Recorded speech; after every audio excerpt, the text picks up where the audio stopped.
ఆ స్థాయిలో ఉండి నువ్వు దిగజారిపోయి మాటలు మాట్లాడుతుంటే నీలాగా దిగజారి మాట్లాడడం అనేది మాకేం పెద్ద పని కాదు.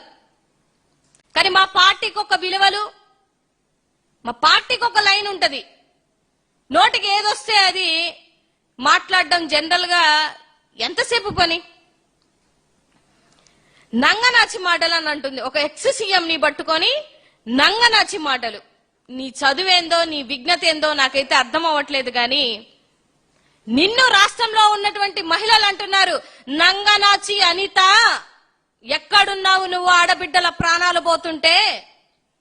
నంగనాచి అనిత చిన్న బిడ్డలకి ఫుడ్ పాయిజన్ అవుతుంటే ఎక్కడున్నావు అనిత?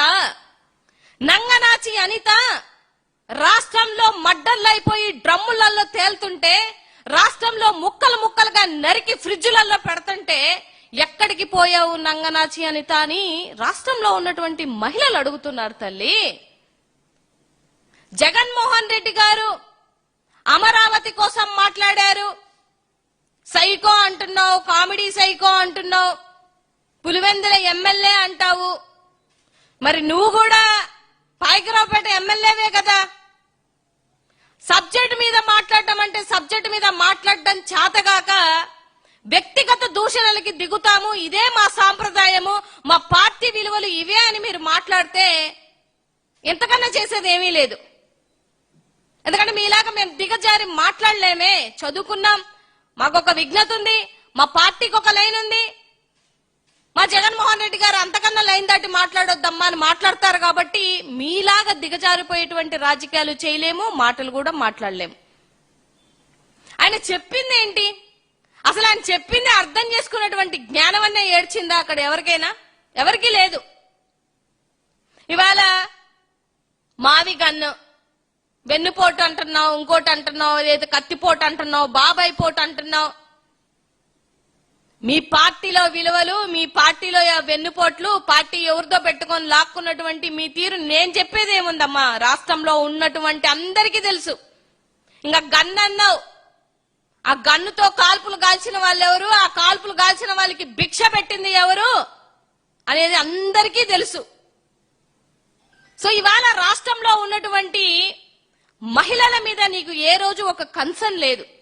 ఒక డమ్మీ హోంమంత్రి పదవిలో ఉండి నోటికి ఏదొస్తే అది నేను మాట్లాడతాను, చెల్లుబాటు అవుతుంది అనుకుంటే ఇక్కడ ఎవ్వరూ ఊరుకునే వాళ్ళు లేరు. మా నాయకుణ్ణి, మా జగనన్నని మాట్లాడేటప్పుడు ఈసారి కాస్త నోరు ఒళ్ళు అదుపులో పెట్టుకొని మాట్లాడు అనితక్క. ఎందుకంటే పరిపాలన మీద మీకు ధ్యాస లేదు, రాష్ట్ర అభివృద్ధి మీద మీకు ధ్యాస లేదు, దొంగ అబద్ధాలు ఇచ్చి ఇస్తానన్నటువంటి సంక్షేమం మీద ధ్యాస లేదు. సంక్షేమం ఏదయ్యా అనంటే అక్క అంటారు, చెల్లంటారు, అమ్మంటారు. అయ్యా మీకు ఇన్ని అప్పులు చేశారు నాయన, ఎట్లా ఈ అప్పులన్నీ తీరుస్తారంటే మళ్ళీ సేమ్ అక్క అమ్మ. ఆడబిడ్డలు రోజు రోజుకి మర్డర్లు అయిపోతున్నాయి.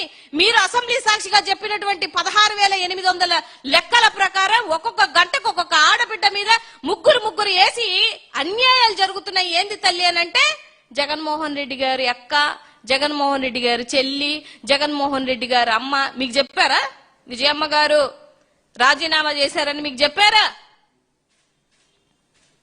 సో కాస్తైనా నైతిక విలువలు కలిగి మాట్లాడితే చాలా చాలా బాగుంటది.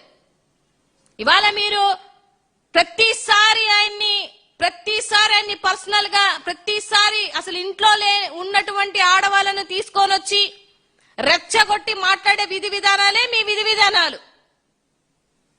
ఇవాళ అయితే మేము కూడా పర్సనల్ గా చాలా మాట్లాడాల్సి ఉంటది.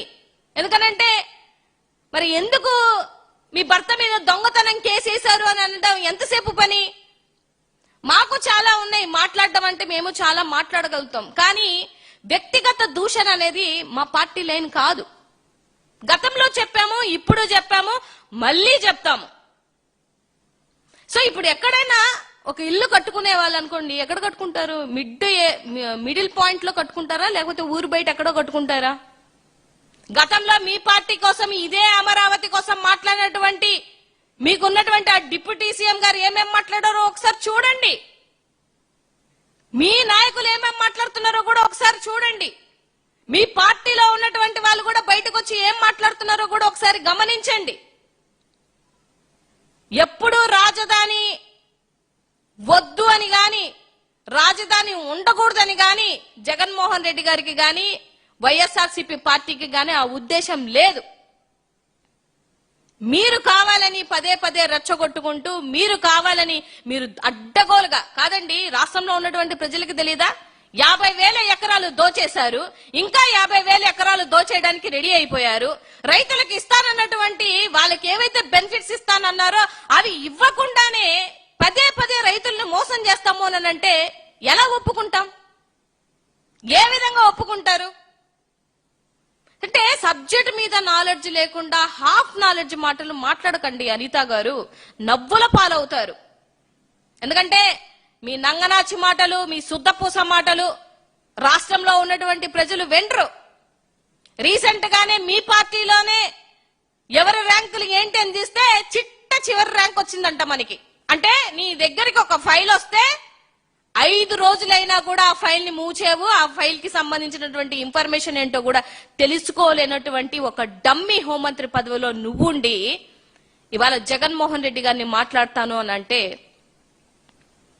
తాట తీసి కూర్చోబెట్టే రోజులు ఉన్నాయి, వస్తాయి. అంటే మేం కాదు, రాష్ట్రంలో ఉన్నటువంటి మహిళలే మిమ్మల్ని కూర్చోబెట్టే రోజు ఒకటి వస్తుంది. ఎందుకనంటే మీరు నాకు తెలిసి ఇవాళ 20 నెలల కాలంలో ఈ రాష్ట్రంలో ఉన్నటువంటి మహిళలను అందరినీ అడుగుతున్నాను, ఏ రోజైనా అనిత గారు ఇదిగో ఒక చోట మర్డర్ జరిగింది, మానభంగం జరిగింది, లేకపోతే మైనర్ బాలిక మీద హత్య జరిగింది, ఇదిగో ఈ డ్రమ్ములో పెట్టారు, లేకపోతే ఈ ఫ్రిడ్జ్ లో పెట్టి ముక్కలు ముక్కలుగా చేశారు, నిన్న మొన్న 2 రోజుల క్రితమే కదా విశాఖలో ముక్కలు ముక్కలుగా కట్ చేసి ఫ్రిడ్జ్ లో పెట్టారు, వెళ్ళావా?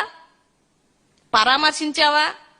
పోనీ అసలు ఏం జరిగిందో తెలుసుకున్నావా?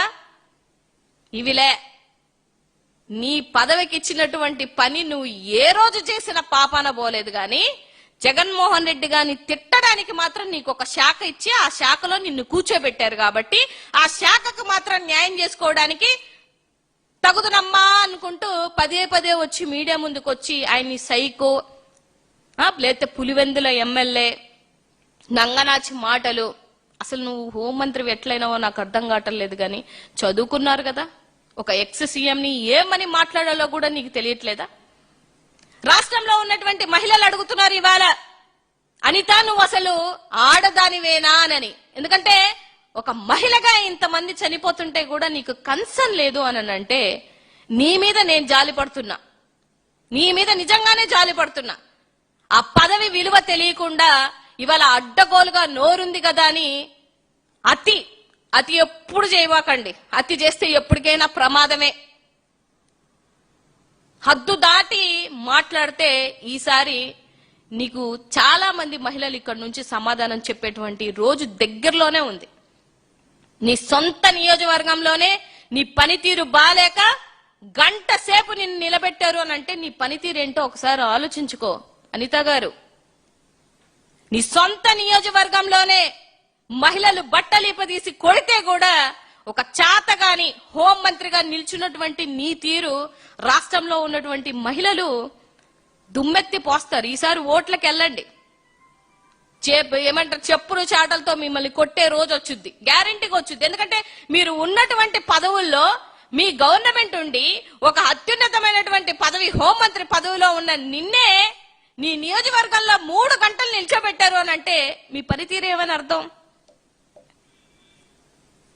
ఒక మైనర్ బాలిక కేసు పెట్టి ఇదిగోండి మాకు ఇంత అన్యాయం జరుగుతుంది, పలానా వ్యక్తి వచ్చి మమ్మల్ని చంపేస్తాడని బెదిరించినా కూడా పట్టించుకోకపోతే 2 రోజుల తర్వాత ఆ మైనర్ బాలికని గొంతు కోసి చంపేసినటువంటి వైన్యం నీ సొంత జిల్లాలోనే జరిగింది, ఎక్కడో కాదు.